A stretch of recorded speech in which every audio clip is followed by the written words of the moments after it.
جی آج شہریار افریدی صاحب کے کیسز کی سماعت ہوئی ہے Rawalpindi bench Lahore high court کے، اور ابھی ہم وہیں سے نکل کے آ رہے ہیں. تھوڑی دیر میں اس کے یہ کیوں اٹیک کیس میں آر بازار کے FIR میں ضمانت کے حکم اناؤنسمنٹ ہوگی ہائی کورٹ کی طرف سے.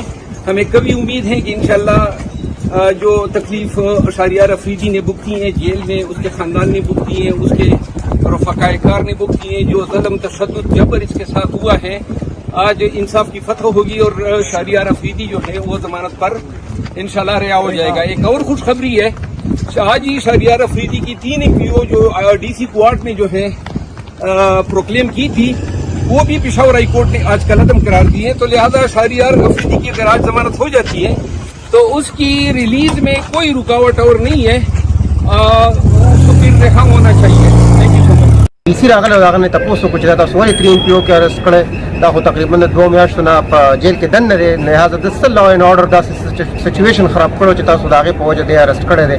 دا خو الریډي جیل کې نو ADC مردان سره دا غي جواب نو په دغه کې بیا جسټس اعجاز انور صاحب ریمارکس پاس کړ چې ډیپټي کمشنر مردان دی 8 اگست لا بذات خود عدالت تراشي، او ورسره دا ریمارکس پاس کړل چې یو ډیپټي کمشنر مونږ د عبرت نشان جوړ کړو، آینده د پاره باندې ډیپټي کمشنرز الیګل آرډرز نه پاس کې کریم کې ودلاندې. لہذا 8 اگست لا ډیپټي کمشنر مردان په ذاتی حیثیت کې عدالت تراوخته دی، او د علي محمد خان چې کوم دی هغه 3 PO آرډر ختم شو. شکر الحمدلله. امید زموږ دا ده ان شاء الله چې نن به خیری علي محمد خان د مردان جیل نه رها شي.